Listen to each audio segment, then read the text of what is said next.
हमारे व्यस्त जीवन में ईश्वर की आवाज।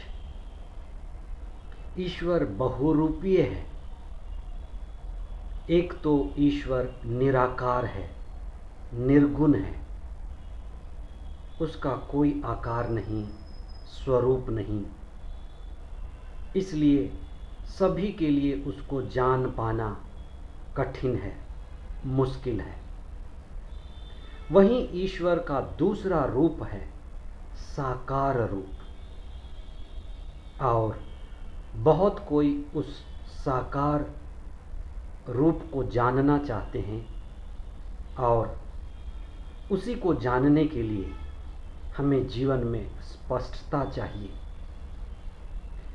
जिन्होंने भी ईश्वर को जाना, सत्य को जाना, स्वयं को जाना, आत्मज्ञान में बढ़ा, हमने उन्हें नबी कहा, सद्गुरु कहा, महात्मा कहा, ऋषि मुनि कहा। और ये सभी जिन्होंने ईश्वर को जाना, सत्य को पाया, हमें ईश्वर को पाने के लिए आदेश और निर्देश देते हैं। सद्गुरु और महात्मा साक्षात रूप में हमें ईश्वर का आदेश और निर्देश देते हैं।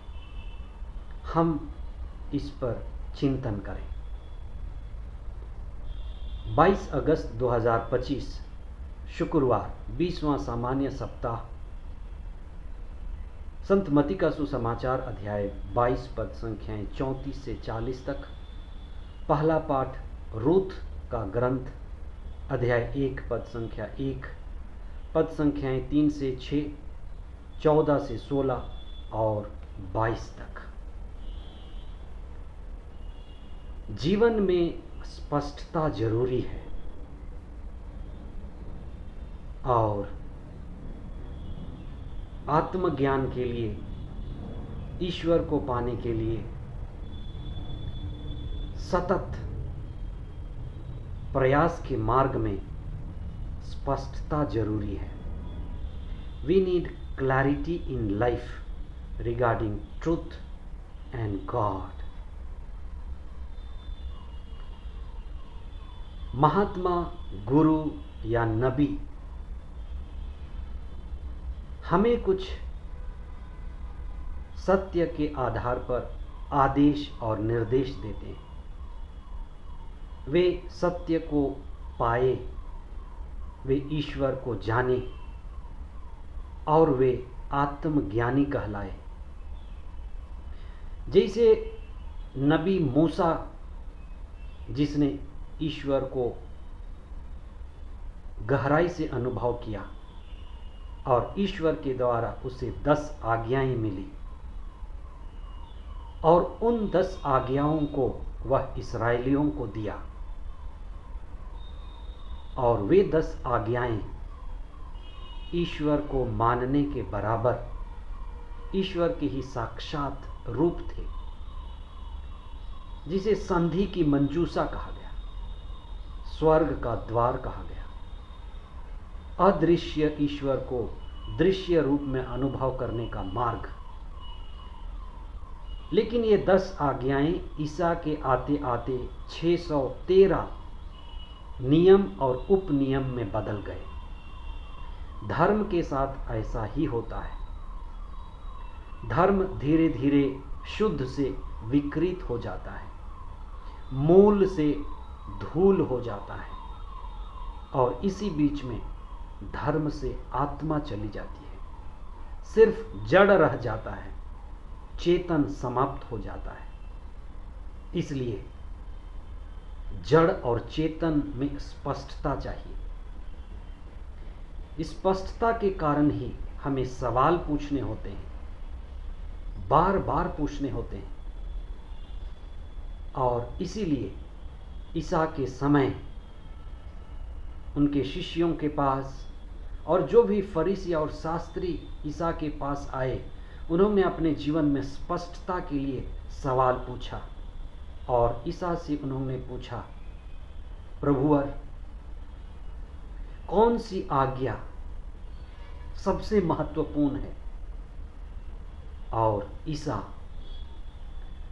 जो ईश्वर के पुत्र कहलाए, ईश्वर के ही साक्षात रूप, ईश्वर मनुष्य बना, जिसे इन आज्ञाओं को और गहराई ढंग से व्याख्या कर सके। इसलिए ईसा सुसमाचार में, विशेष करके संत मती के सुसमाचार में अध्याय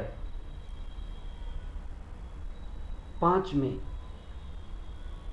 वे कहते हैं कि तुमने सुना है कि कहा गया है, पर मैं तुमसे कहता हूं,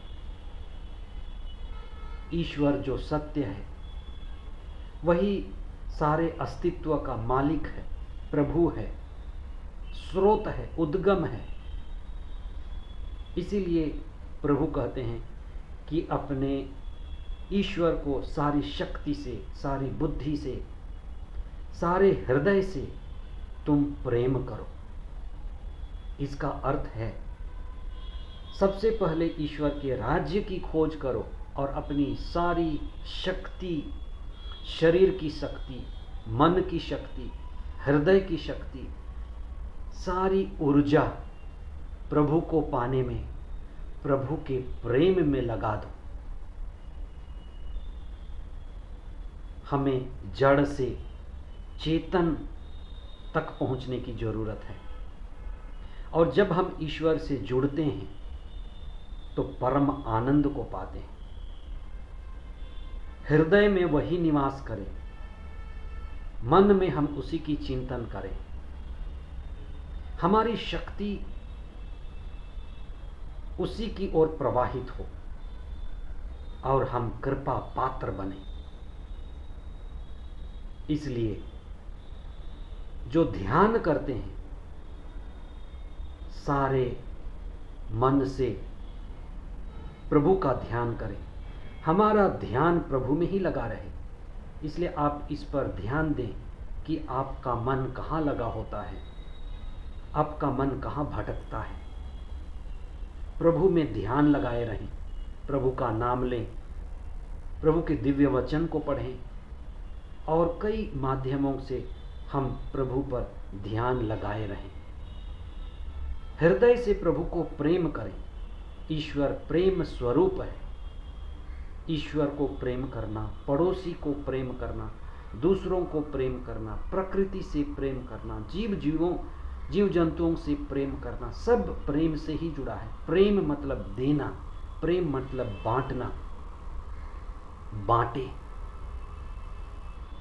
कर्म मार्ग है, प्रभु के काम करें, अच्छे काम करते जाएं, दूसरों की सेवा करते जाएं और ईश्वर के अधीन रहें, उसके ही हो जाएं।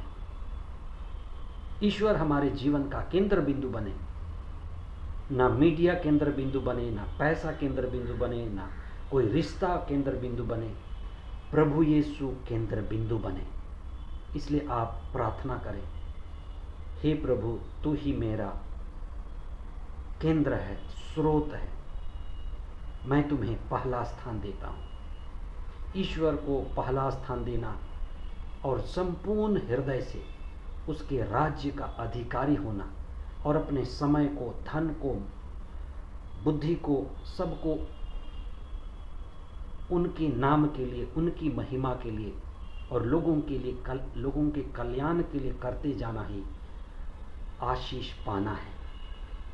आज के पहले पाठ में रूथ के ग्रंथ के द्वारा, रूथ एक परदेशी महिला जो प्रभु से प्रेम करने लगती है, अपने पूर्वजों के ईश्वर से प्रेम करने लगती है, ईश्वर के ज्ञान में बढ़ती है, ईश्वर के प्रेम में बढ़ती है, ईश्वर के ध्यान में बढ़ती है और अपने माता पिता के परिवार को, माता पिता के देश को, माता पिता की संस्कृति को छोड़ करके प्रभु को अपना सब कुछ सौंप देती है और ईश्वर की कृपा का माध्यम बनती है और वह ईसा के पीढ़ियों में उसका भी नाम लिया जाता है। इसलिए हम प्रार्थना करें, आत्मज्ञान में बढ़ें, जीवन में स्पष्टता के लिए सतत प्रभु के वचनों को पढ़ें, सुनें, ध्यान करें और जीवन में जागृति और स्पष्टता लाएं। पवित्र आत्मा आपकी अगुवाई करे और आप कृपा में रहें। आमीन।